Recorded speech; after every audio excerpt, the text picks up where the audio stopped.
Penonton tidak betah itu dikarenakan hook yang jelek.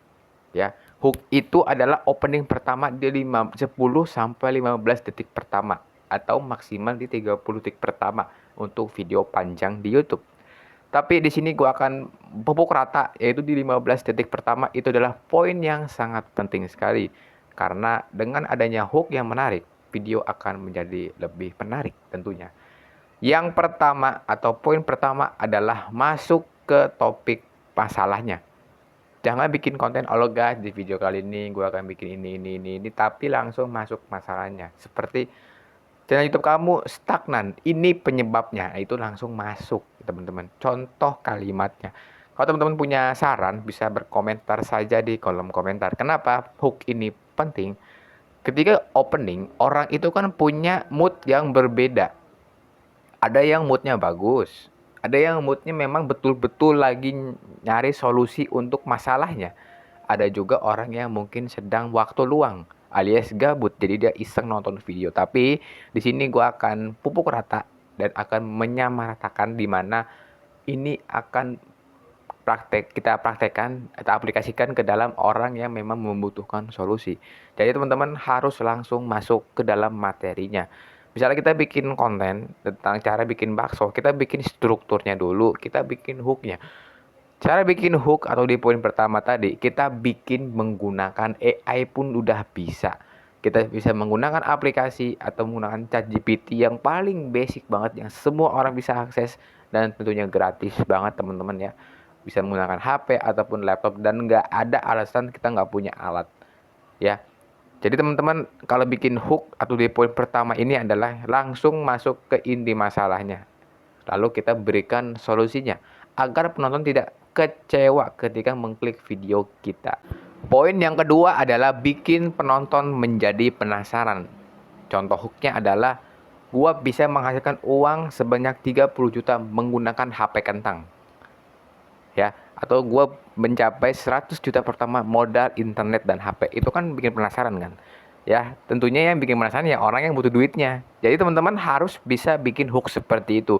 Dan itu bukan hanya di bagian investasi atau keuangan atau cari uang, tapi bisa dipraktekkan di segala aspek dan tentunya itu harus menyesuaikan dengan konten kita.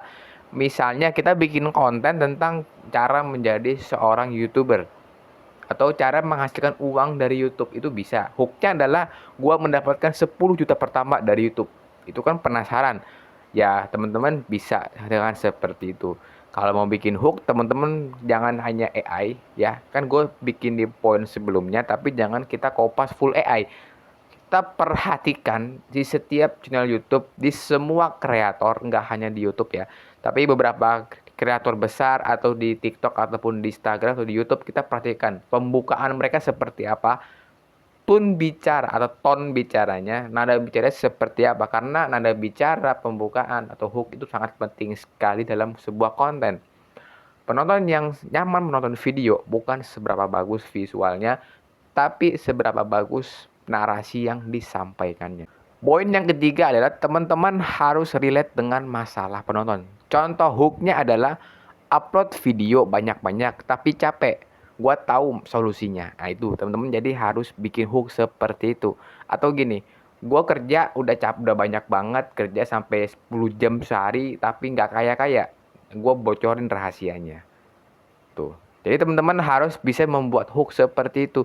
Tujuannya adalah bukan membohongi orang, tapi bagaimana kita bisa bernarasi yang baik, bagaimana kita ketika penonton mengklik video di 10 sampai 15 detik pertama dia merasa nyaman, itu adalah sinyal untuk kita menaikkan ya value kita. Itu maksudnya diri kita tuh terkenal oleh orang karena kita bagus penyampaiannya. Yang kedua, nilai CTR kita bakal tinggi dan juga durasi tonton rata-rata akan naik. Jadi bikin konten itu bukan seberapa sering upload, tapi seberapa ngaruhkah atau seberapa lama penonton itu menonton video kita. Yang keempat adalah sentuh pola pikir penonton. Ya, kita berikan dia sebuah narasi yang menyentuh pola pikirnya. Contoh, mindset terbaik untuk menjadi seorang YouTuber yang sukses itu kan mindsetnya. pola pikirnya. Kalau teknis kayak alat lah itu belakangan teman-teman, karena itu menyusul, itu hanya sebagai alat bantu. Tapi kalau untuk pola pikir, mindset itu penting sekali. Jangan hanya kita bikin konten, cuman mau upload aja, nggak memikirkan penonton. Dan narasi itu adalah senjata terbaik sekarang. Ya, kita kalau ngelihat berita yang lagi rame ini ya, semuanya tentang apapun itu, politik lah atau mungkin tentang gosip sebagainya, itu pasti yang dikenakan adalah narasi kontennya. Narasi yang disampaikannya, bahkan dengan narasi yang sedikit dipelintir aja, itu bisa menimbulkan persepsi atau perspektif yang berbeda. Teman-teman harus bisa melakukan hal seperti ini. Bukan berarti untuk membuat gaduh satu Indonesia, bukan. Tapi bagaimana kita menarik perhatian penonton ini untuk nonton di video kita, dan video kita itu memberikan edukasi atau dampak positifnya. Jadi bukan gua nyaranin untuk bikin gaduh ya teman-teman.